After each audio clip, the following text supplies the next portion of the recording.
កាលពីខ្ញុំដែលជួបគ្នាក្តីសង្ឃឹមនោះខ្ញុំនៅដាំបន្លែដូចគ្នាបាទខ្ញុំដាំបន្លែវាចូល5 6ឆ្នាំជាង7ឆ្នាំអត់ដែរបាទចាប់ពីខ្ញុំមានគ្រូសាលមកខ្ញុំចាប់ពីដាំបន្លែរហូតប៉ុន្តែយើងដាំតិចតិចដាំលក់តិចតិចធម្មតាដាំទៅខាងមុខអត់ទេវាថាតិចតិចទៅពេលដល់ខ្ញុំដាំបានពី3ឆ្នាំដូចលោកគ្រូដែតនៅខាងកងោកគាត់នៅខ្ញុំចូលរៀនបានជិត1ឆ្នាំតែខ្ញុំនៅដាំដែរប៉ុន្តែចូល1ឆ្នាំពេលនោះគេមានកម្រងគេឲ្យមានក្របពូជក្របអីបាទក្របពូជ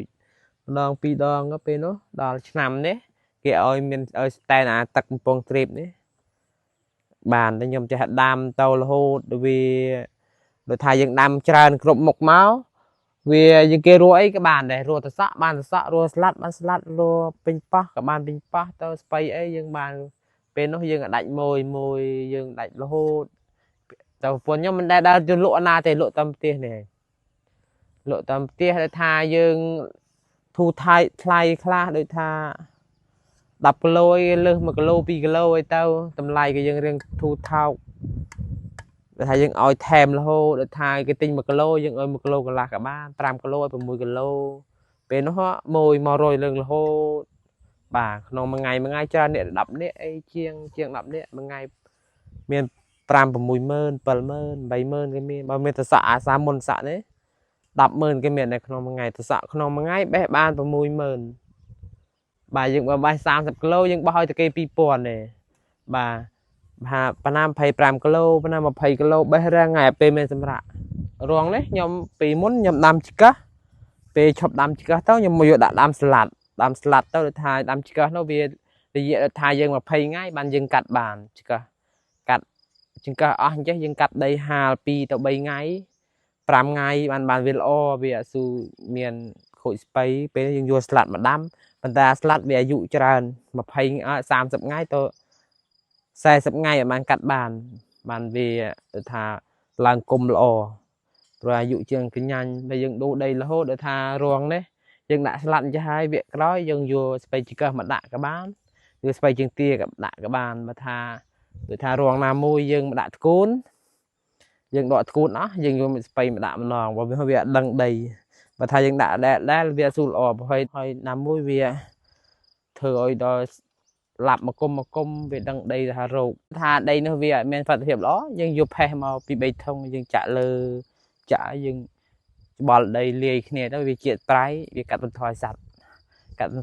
ស៊ីលឹកក៏បានវាកាត់បន្ថយស៊ី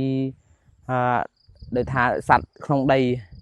បាទវាមានទឹកកោទូចក្នុងដីយើងមិនស៊ូឃើញទេតែស្បៃនោះដែលយើងអាចបាច់ផេះបើឃើញស្បៃឡាប់មកគុំដកមកអត់មានរើសទេដាច់គាល់ម៉ាត់ហើយបាទបើយើងបាច់ផេះទៅថា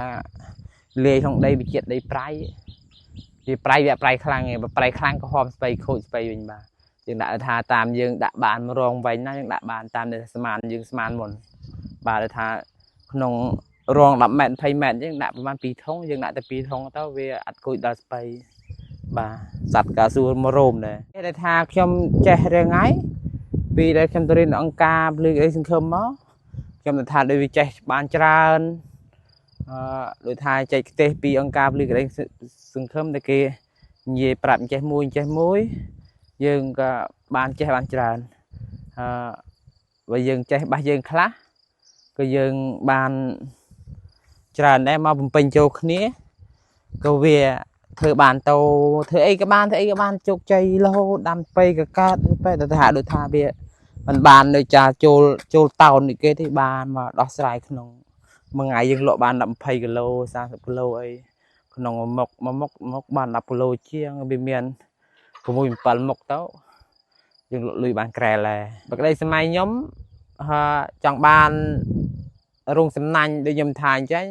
បើថាបានរោងនេះយើងដាំបានធំបានដូចថាកូនតូរីនគេបានជួយផងខ្ញុំជួយបាក់ខ្លួនឯងផងយើងក៏ប្រឹងខំដាំហើយបើថាយើងបានលុយកាក់ទៅកូនរីនកូនអីយើងចំណាយទៅកូនរីនដល់បើថាកូនអាចទៅមុខតទៀតយើងក៏បញ្ជូនកូនតូរីនទៅមុខតទៀតបានបើថាយើងដាំពីបន្លែបានលុយគ្រឿងអីទៅក្តីសម័យខ្ញុំចង់បានផ្ទះនៅដូចថាចង់បានចាក់ដីឲ្យវាហើតខ្លះមកប្លង់យើងលើកផ្ទះទៅមកប្លង់យើងទុកដាំបន្លែទៅសហគមន៍ដូចគ្នាខ្ញុំប្រុងថាឲ្យគេដាំដូចខ្ញុំចេះ ព ព្រោះថាសម្រាប់យើងថាយើងចាប់អីដាំបន្លែណាមួយយើងដាំឲ្យបានបាទដាំបានយើងកុំដាំលេងចោលពេកបើថាយើងធ្វើដាំបានជោគជ័យតិចតិចក៏យើងប្រឹងតទៅមុខបានបាទបើយើងដាំបានជោគជ័យទៅរហូតក៏យើងអបានលុយប្រកាសដែរបើសហគមន៍ដែលដាំបន្លែតាមភូមិអ្នកខ្លះក៏តែមិនដាំទេបាទតែដាំថាអ្នកខ្លះគេកុំមកជឿថាគេថាដាំបន្លែចេះចោះអីថាអត់ស៊ូបានលុយចំណូលអ្នកដឹងក៏បានលុយចំណូលដឹងបានច្រើនបាទបានច្រើនយើងប្រចាំថ្ងៃយើងអត់ស៊ូបានតាណាក៏យើងបានលុយពីបន្លែមករាល់ថ្ងៃយើងបើថាយើងដាំមានដឹងទីផ្សារទីអានោះក៏ទៅបានផលច្រើនជាងយើងដាំនៅមួយកន្លែងបាទយើងបោះដុំដឹងលុយដុំដែរ